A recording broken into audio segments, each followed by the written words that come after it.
ਸਤਿ Sri Akal ji, welcome to the channel. I am Bobby Singh from the Clay Oven food truck. So ਅੱਜ ਦੀ video ਤੁਹਾਡੇ ਵਾਸਤੇ ਲੈ ਕੇ ਆਇਆ ਜੀ। ਅੱਜ ਸੈਟਰਡੇ ਦਾ ਦਿਨ ਹੈ। ਸੋ ਅੱਜ ਦੀ ਵੀਡੀਓ ਤੁਹਾਡੇ ਵਾਸਤੇ ਕੁਝ ਖਾਸ ਲੈ ਕੇ ਆਇਆ। ਪੋਰਟ ਜੋਰਜ ਜੋ ਕਿ ਨਿਆਗਰਾ ਔਨ ਦੀ ਲੇਕ ਹੈ, ਉਹਦੀ ਇਨਫੋਰਮੇਸ਼ਨ ਤੁਹਾਨੂੰ ਦਿੰਦੇ ਹਾਂ ਅਤੇ ਉਹ ਤੁਹਾਨੂੰ ਵੀਡੀਓ ਦਿਖਾਉਂਦੇ ਹਾਂ। ਅਤੇ ਨਾਲ ਹੈਗੇ ਆਪਾਂ ਵਾਇਰਪੂਲ, ਜਿਹੜੀ ਉਹ ਕਾਰ ਜੀ ਚੱਲਦੀ ਆ ਦੂਜੇ ਪਾਸੇ ਦੇ ਪਾਣੀ ਦੇ ਉੱਤੇ। ਨਾਲੇ ਤੁਹਾਨੂੰ ਉਹ ਦਿਖਾਉਂਦੇ ਆ, ਉਹਦਾ ਐਂਟਰਟੇਨਮੈਂਟ ਦਿਖਾਉਂਦੇ ਆ। ਸੋ ਮੈਂ ਪਹਿਲਾਂ ਇੱਥੇ ਆਉਂਦੇ ਜਾਂਦੇ ਰਹਿੰਦੇ ਪਰ ਕਦੇ ਉਹਦਾ ਟਰੈਵਲ ਨਹੀਂ ਕੀਤਾ। ਚੱਲ ਦੇਖਦੇ ਹਾਂ ਕਰਕੇ ਕੀ ਭਾਅ ਬੀਤਦੀ ਆ। ਆਹ ਦੇਖੋ ਤੁਸੀਂ ਮੇਰੇ ਪਾਣੀ ਦੇਖੋ ਪਿੱਛੇ, ਬਹੁਤ ਸੋਹਣਾ ਬਿਲਕੁਲ ਬਲੂ ਕਲਰ ਦਾ ਹੈ। ਵੀਡੀਓ ਨੂੰ ਲਾਈਕ ਸ਼ੇਅਰ ਐਂਡ ਸਬਸਕ੍ਰਾਈਬ ਜ਼ਰੂਰ ਕਰਿਓ ਅਤੇ ਵੀਡੀਓ ਨੂੰ ਇੰਜੋਏ ਕਰੋ ਨਾਓ।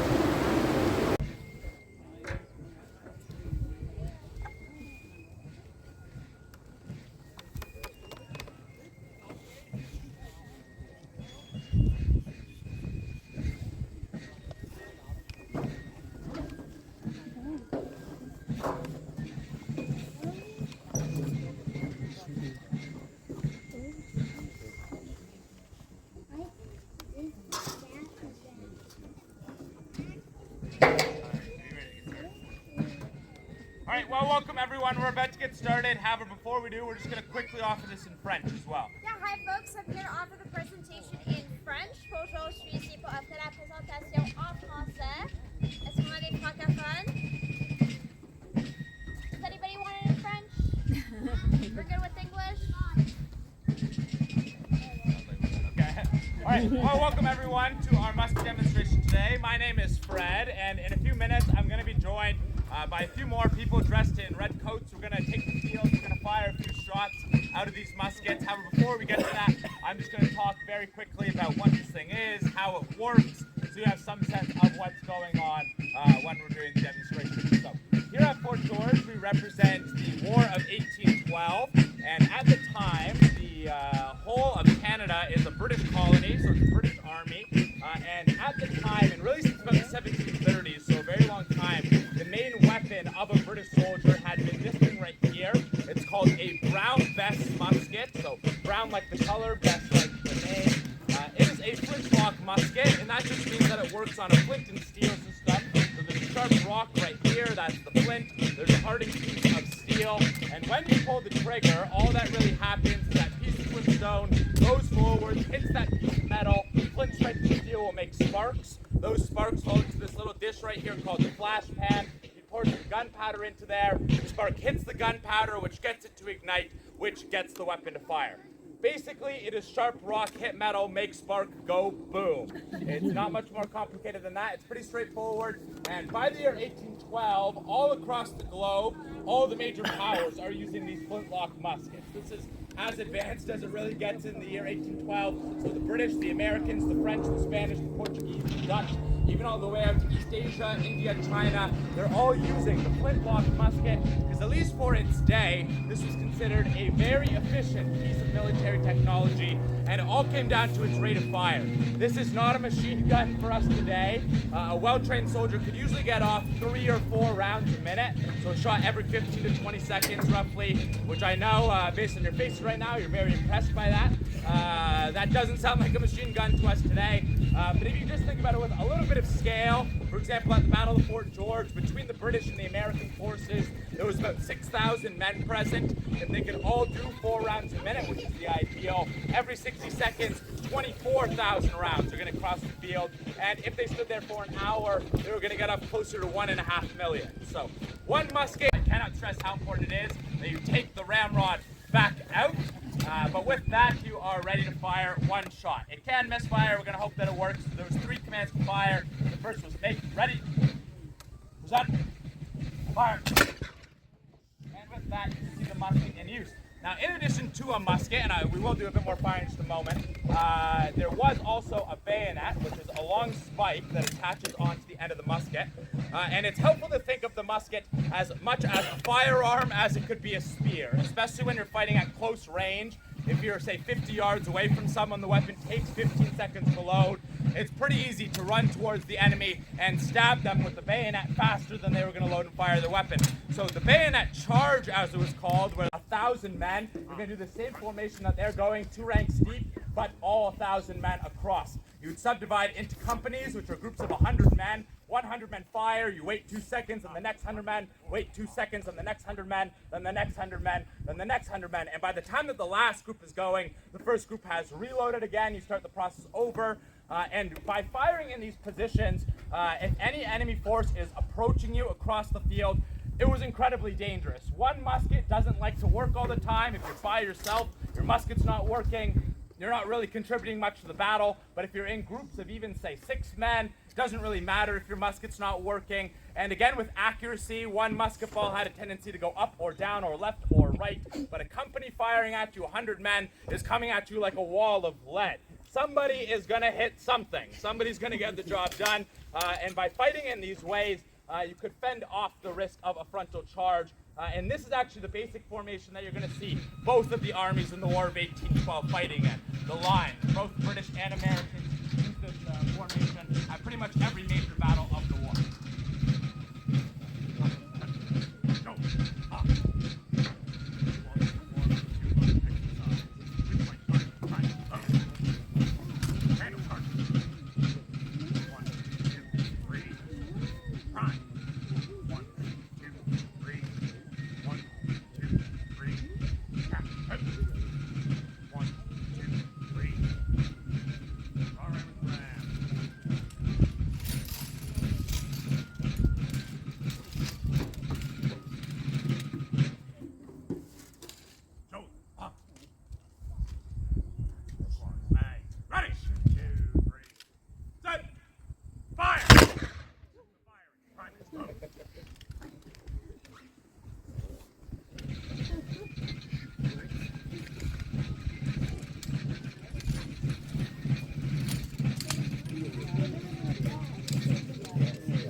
Having a round of applause for all our fires.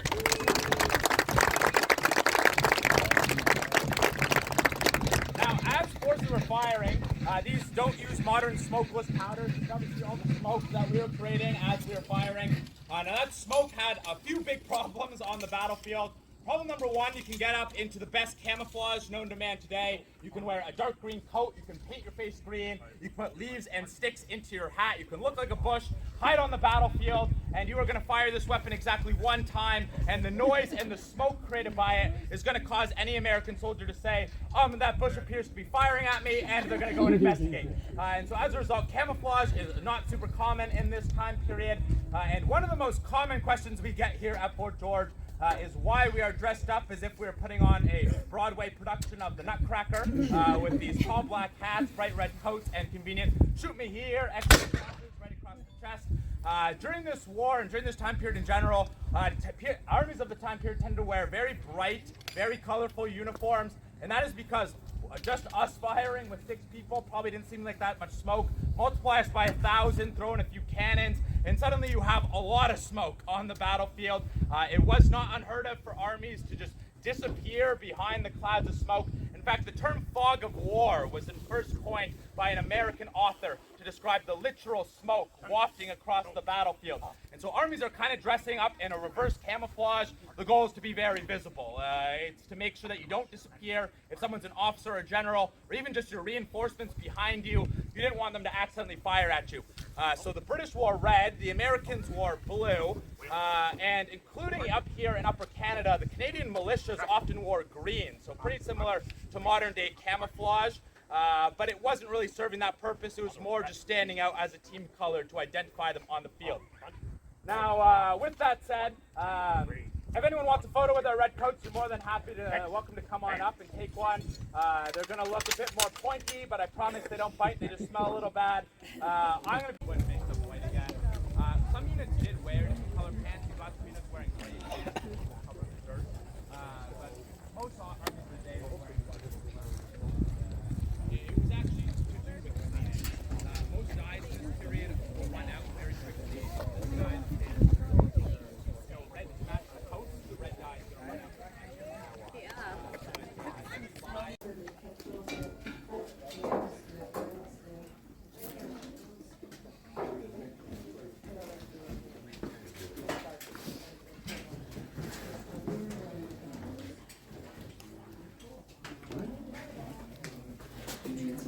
Hello. Hey. How's it going? Good, thank you. They're actually making food. Oh, that's like it's not smoking from outside. So welcome to the Officers' Day Kitchen. So historically, this is where the cooking would have been done for the junior officers here at Fort George. There would have been about 12 of them stationed here on site. They would have lived just next door over there in the officers' quarters. And this building here was their day kitchen. So this is where the cooking would be done for them throughout the day for their early morning meal, sometimes their midday meal.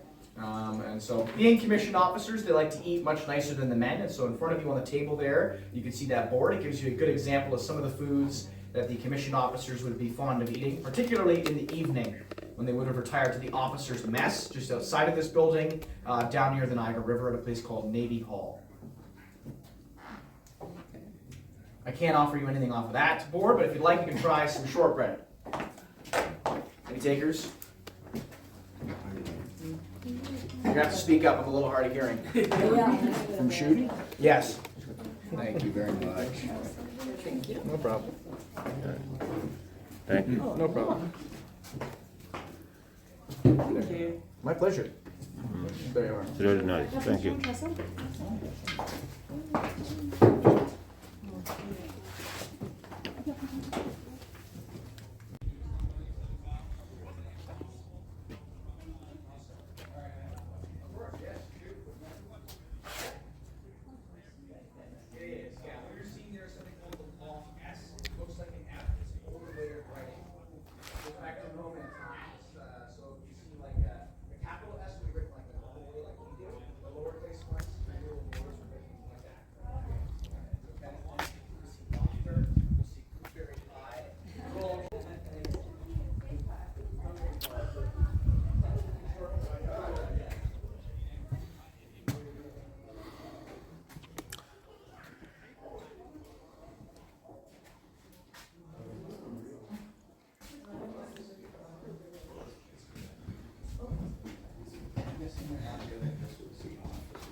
Until when?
Hello ਜੇ ਜਾਣਾ ਫਿਰ ticket ਲੈ ਆ सारे ने ਸਾਰੇ ਹੀ ਲਿਆ ਪਰ ਹੁਣ ਕੀ ਕਰਨਾ।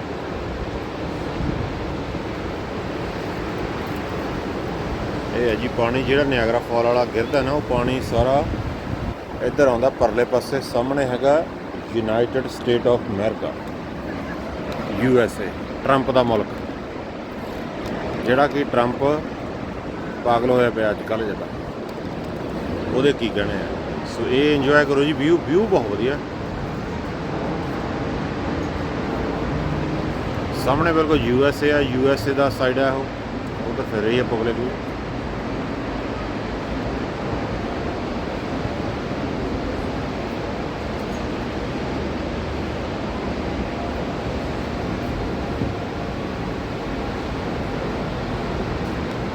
ਪਾਣੀ ਬੜਾ ਸਪੀਡ ਨਾਲ ਆ ਰਿਹਾ ਹੈ।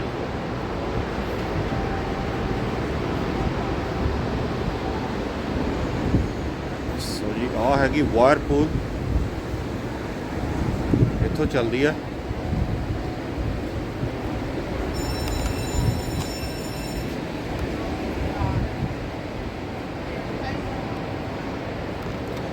ਸਵਾਹ ਚੱਲਦੀ ਹੈ ਜੀ, ਇੱਥੋਂ ਜਾਂਦੀ ਹੈ ਸਿੱਧੀ। ਉਹ ਗਈ ਹੋਈ ਆ, ਉਹ ਗਈ ਹੀ ਆ, ਵਾਪਸ ਆ ਰਹੀ ਹੈ। ਉਹ ਜੇ ਤੁਸੀਂ ਦੇਖੋ ਉਧਰ ਸਾਹਮਣੇ, ਮੈਂ ਤੁਹਾਨੂੰ ਜ਼ੂਮ ਕਰ ਦਿੰਦਾ,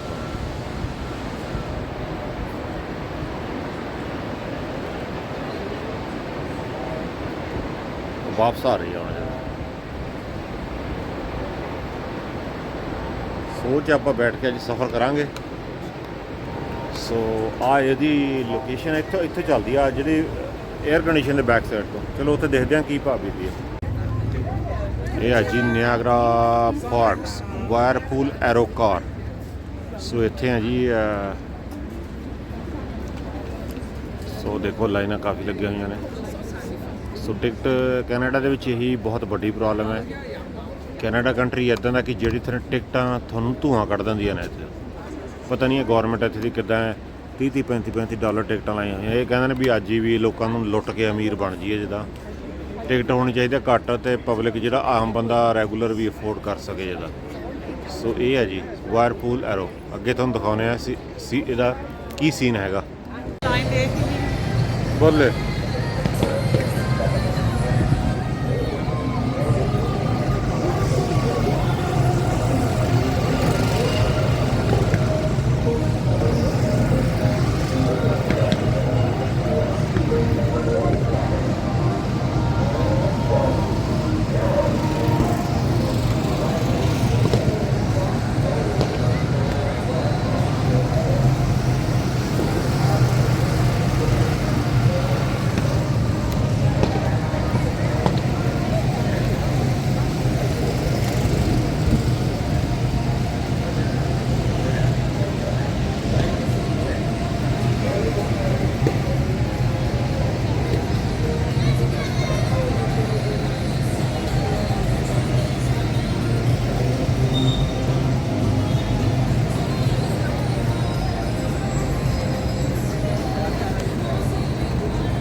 Penny, what would you like to eat today?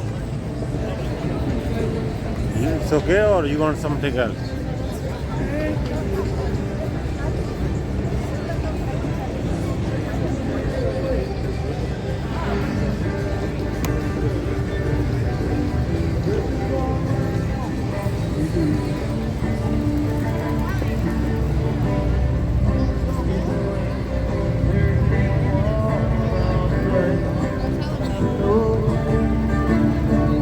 Do not come